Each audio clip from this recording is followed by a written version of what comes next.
Hello guys, welcome back to my channel. അപ്പോൾ നമ്മൾ ഇന്ന് വന്നിരിക്കുന്നത് ഒരു ഹോം മെയ്ഡ് സെർലാക്കിൻ്റെ വീഡിയോ ആയിട്ടാണ്. വളരെ സിമ്പിളായിട്ട് നമുക്ക് ഉണ്ടാക്കാൻ വേണ്ടി പറ്റും. ഈ അണ്ടർ വെയ്റ്റ് ആയിട്ടുള്ള പിള്ളേർക്ക് പെട്ടെന്ന് വെയിറ്റ് ഗെയിൻ ചെയ്യാനും ഈ ട്രാവൽ ഫ്രണ്ട്ലി ആയിട്ടും നമുക്ക് കൊണ്ടുപോകാൻ പറ്റുന്ന ഒരു അടിപൊളി കുറുക്ക് പൊടിയാണ്. അപ്പോൾ വീഡിയോ സ്കിപ്പ് ചെയ്യാതെ കാണാൻ നോക്കാം. നമുക്ക് നേരെ വീഡിയോയിലോട്ട് കിടക്കാം.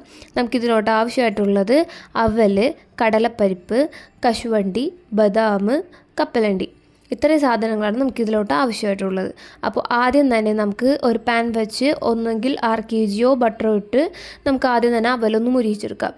അവൽ മുരിയിച്ചെടുക്കുമ്പോൾ നമ്മളതൊന്ന് ഇട്ട് നല്ലോണം ബ്രൗൺ കളർ ആവണ വരെ നമ്മൾ മുരിയിക്കണം കേട്ടോ.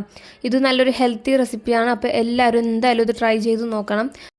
നമ്മുടെ അവലൊന്ന് മൊരിഞ്ഞോ നോക്കാനായിട്ട് ഒന്ന് പൊടിച്ച് നോക്കുമ്പോൾ പൊടിയനുണ്ടെങ്കിൽ നമുക്ക് മിക്സിയിലിട്ടൊന്ന് പൊടിച്ച് മാറ്റി വെക്കാം കേട്ടോ. അതിനുശേഷം നമ്മുടെ പാനിൽ പിന്നെയും കുറച്ച് നെയ്യിട്ടതിന് ശേഷം കടലപ്പരിപ്പ് അതേപോലെ നമുക്ക് റോസ്റ്റ് ചെയ്തെടുക്കുക. ഒന്നൊരു ചൂട് തട്ടി ഒന്ന് ബ്രൗൺ ആകുമ്പോൾ നമുക്ക് അതും മാറ്റി ഒന്ന് പൊടിച്ചെടുക്കുക.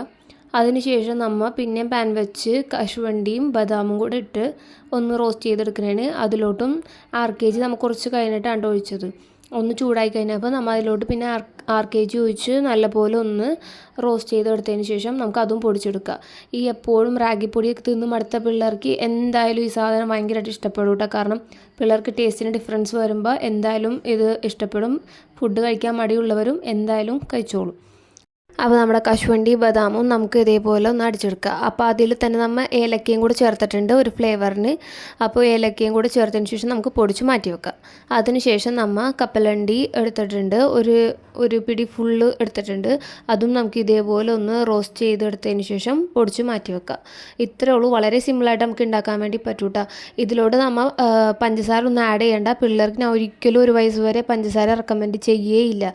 എൻ്റെ കൊച്ചിന് 1 വയസ്സായി ഞാൻ ഇപ്പോഴും പഞ്ചസാര കൊടുക്കാറില്ല. ഒന്നെങ്കിൽ ശർക്കരയോ അല്ലെങ്കിൽ പനക്കൽക്കണ്ടം, അതാണ് ഏറ്റവും നല്ലത്. അപ്പോൾ അത് കൊടുക്കാൻ നോക്കുക. അല്ലെങ്കിൽ മറ്റേ ഈന്തപ്പഴം വെള്ളത്തിലിട്ട് കുതിർത്തിയിട്ട് അതടിച്ച് അതിൻ്റെ ആ ഒരു പേസ്റ്റ് ഇട്ട് കഴിഞ്ഞാൽ നമുക്ക് ഒരു നാച്ചുറലി ഒരു മധുരം കിട്ടും. അപ്പോൾ അതായാലും നല്ലതാണ്. അല്ലാതെ പഞ്ചസാര ഒരിക്കലും പിള്ളേർക്ക് കൊടുക്കാൻ നിൽക്കരുത്. 6 മാസം കഴിഞ്ഞാൽ മാത്രം ഫുഡ് കൊടുക്കാൻ നോക്കുക. ഈ നട്ട്സൊക്കെ ഉള്ളത് കാരണം ഈ ഫുഡ് ഞാൻ ഒരു 8 മാസം കഴിഞ്ഞാൽ പിള്ളേർക്ക് ഞാൻ റെക്കമെൻഡ് ചെയ്യുള്ളൂ കേട്ടോ. അതും നിങ്ങൾ കൊടുക്കണമെങ്കിൽ രാവിലെ കൊടുക്കാൻ നോക്കുക. ഒരിക്കലും വൈകിട്ട് ആദ്യമായിട്ട് ഫുഡ് കൊടുക്കുമ്പോൾ കൊടുക്കരുത്. രാവിലെ കൊടുക്കുക. രാവിലെ കൊടുത്ത് കൊച്ചിന് അലർജി ഒന്നും ഇല്ല എന്ന് ഉറപ്പാക്കിയതിന് ശേഷം മാത്രം ഫുഡ് കൊടുക്കുക കേട്ടോ. കാരണം പിള്ളേർക്ക് പല രീതിയിലുള്ള അലർജീസൊക്കെ ഉണ്ടാവും. അത് കാരണം നമ്മൾ നട്ട്സൊക്കെ ഇൻട്രൊഡ്യൂസ് ചെയ്യുമ്പോൾ ആദ്യം ഓരോ നട്ട്സായിട്ട് കൊച്ചുങ്ങൾക്ക് പൊടിച്ച് കൊടുത്ത് നോക്കുക. പിന്നെ കൊച്ചുങ്ങൾക്ക് കുഴപ്പമൊന്നും ഇല്ലെങ്കിൽ മാത്രം എല്ലാ നട്ട്സും ഇട്ട് പൊടിച്ച് ഇതുപോലെ ഉണ്ടാക്കാൻ നോക്കുക. അല്ലാതെ ആദ്യം തന്നെ ഇങ്ങനെ കൊടുക്കരുത് പിള്ളേർക്ക്. കാരണം പിള്ളേർക്ക് പല രീതിയിൽ അലർജീസ് ഉണ്ടാവാൻ സാധ്യതയുണ്ട്.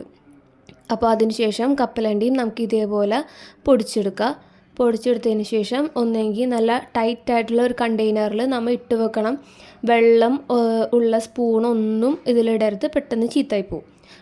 അപ്പോൾ നമ്മുടെ വീഡിയോ ഇഷ്ടപ്പെട്ടവർ ലൈക്ക് ചെയ്യുക, സബ്സ്ക്രൈബ് ചെയ്യുക, മറ്റുള്ളവർക്ക് ഷെയർ ചെയ്തും കൊടുക്കുക. അപ്പോൾ നമ്മൾ അടുത്ത വീഡിയോ ആയിട്ട് വരുന്നത് വരെ ബൈ.